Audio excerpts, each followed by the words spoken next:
বললেন একবারে কৃষ্ণ নামে জীবের যত পাপ হারে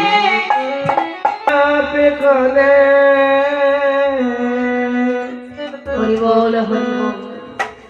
বললেন একবারে কৃষ্ণ নাম করলে জীবের যতটা পাপ ক্ষয় হয়ে যায়, মুছে যায়।